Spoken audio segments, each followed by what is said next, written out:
What is going on out there, YouTube? John the Laser Blue Junkie coming back at you again. This time with a fresh haircut and fresh batteries in the smoke detector. Someone did point out in one of my last videos that my smoke detector was beeping because the batteries were low. Unfortunately, when I shot that video, I was super tired and it didn't even register in my head. So when I uploaded it, saw it, and I was like, oh well, too late. So change the battery so you guys won't be hearing any beeping. So we are going to be doing a Blu-ray Spotlight review today. Something that I haven't done in a little while, but you know what? Finally picked up a title that I thought was really worthy of getting a Spotlight review, considering nobody else, I think, has really done it yet.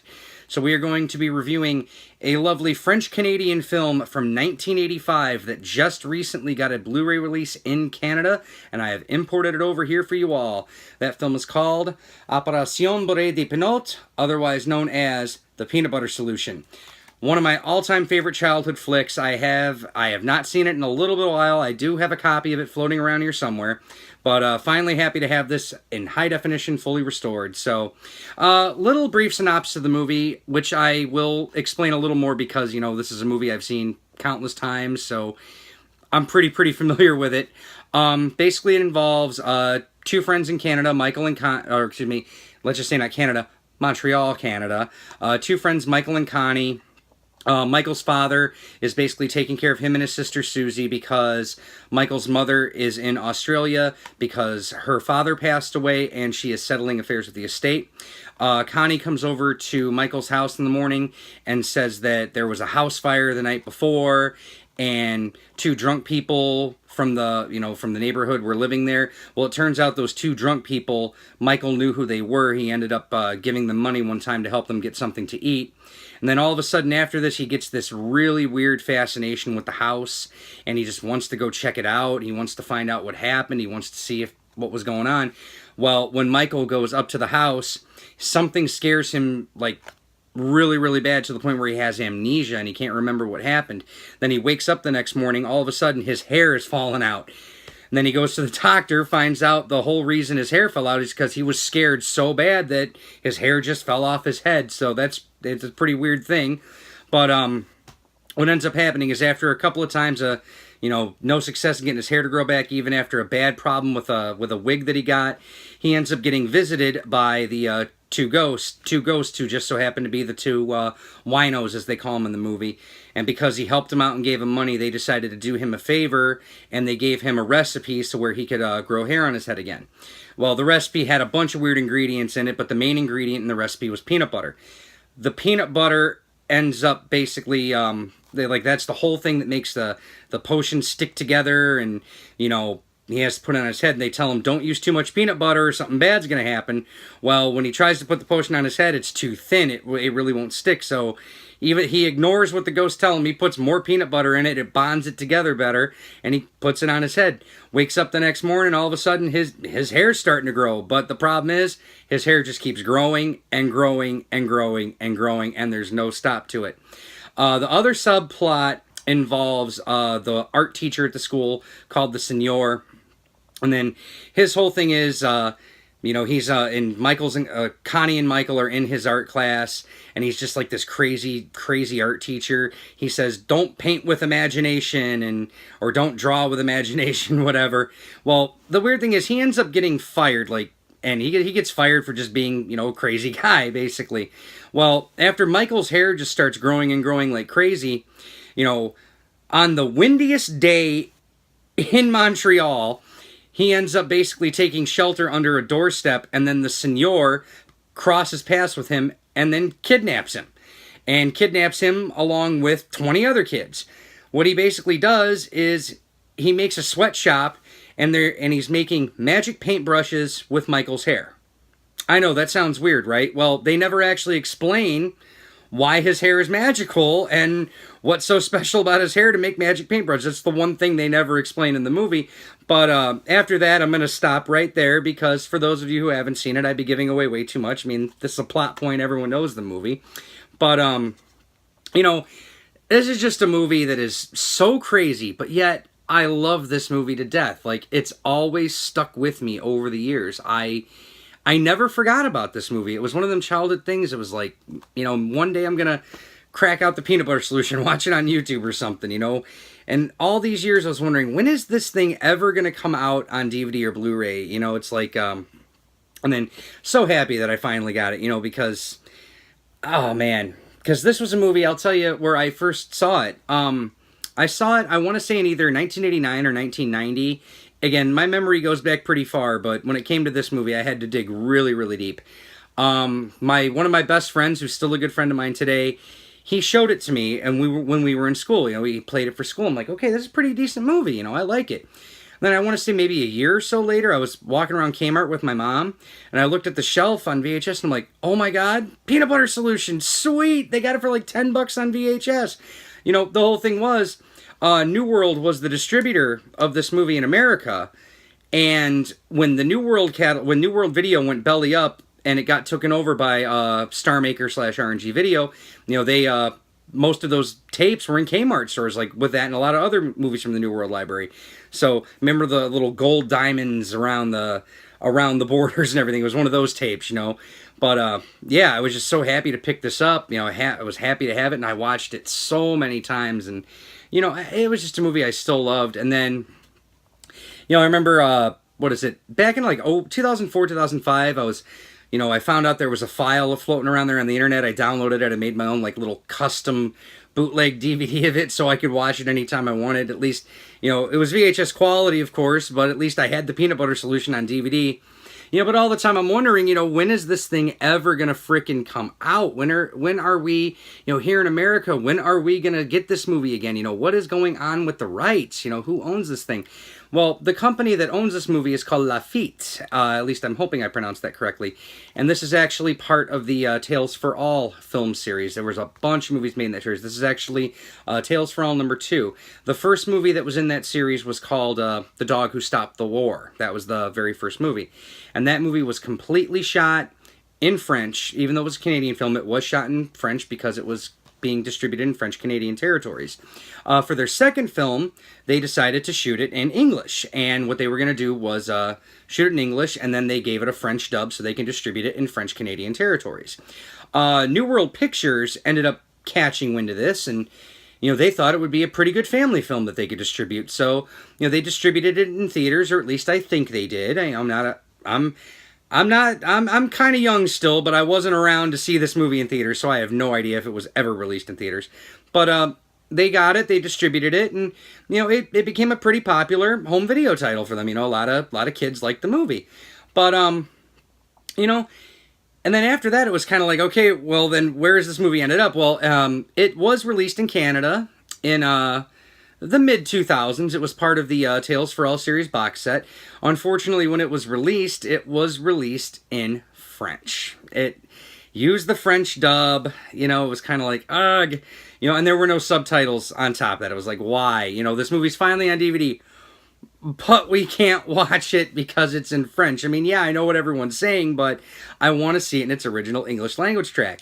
So then along comes this company, Unidisc, and they partner with Lafitte to do the Tales for All series, and they finally released their Blu-ray. So, you know, that's the end of that. It finally came out. So, yeah, the one thing I'm going to say before I get into the AV quality of this title is, if anyone out there is interested in importing this, do yourself a favor, go on Amazon Canada and place an order for it for $13.99. That's what it's on sale for right now currently.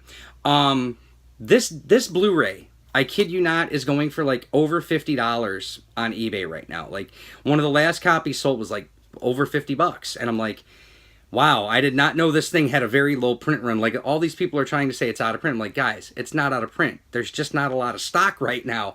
You know, you got to take your time. Do yourselves a favor. Wait it out. Don't spend $50 on it. Go on Amazon Canada. Do what I did. Place an order for $13.99. I waited, like, I want to say I got it in like 2 weeks. That was my all along. I had to wait 2 weeks, and it was at my doorstep. It shipped on a Thursday. I had it on a Tuesday. And DHL delivered it. I had to sign for it. But hey, you know, $18 waiting 2 weeks versus $50 getting it in a couple of days. You know, you tell me what you would rather do, okay? So yeah, do yourself a favor, pick it up on Amazon Canada if you're interested in it. So rant over on that one. Let's talk about the AV quality of this. Now, this did receive a scan in 2013 from the original camera negative, and the results do very well show this movie is very, very nice and detailed. You can see so much stuff going on. I mean, we're talking this is a jump from VHS. For us as Americans, let's say that, this is a jump from VHS to Blu-ray, okay? So it is a huge, huge, huge freaking jump. So obviously it's going to smoke any other source that came out before it because we've never seen it on DVD, obviously. Unfortunately, there are a couple of problems with the transfer. The first person I have to give this person a shout out because she actually clued a lot of us over on Blu-ray.com into what was going on. Kindred Coda is the name of the person. She has a YouTube channel and she's very active over in the Blu-ray.com forums, and she got the peanut butter solution before a lot of us. And she did a disc scan, and it turns out the disc is encoded in 1080i. And it says on the back here, which really, really sucks, pan out back there, if you can read it right here where it says 1080p 24. So even though it says 1080p, unfortunately it's in 1080i. Now, that really doesn't hurt anything, you know, as long as you have a proper display set up of your TVs, you know, set up the right way, and if your Blu-ray player is set up the right way, it's really not going to matter. It's still going to be a pleasant viewing experience. You know, the 1080i part sucks, but I guess what sucks even more is the encoding. This is a 25 gig Blu-ray disc, and the movie only takes up about 17 gigs of it, which really, really sucks.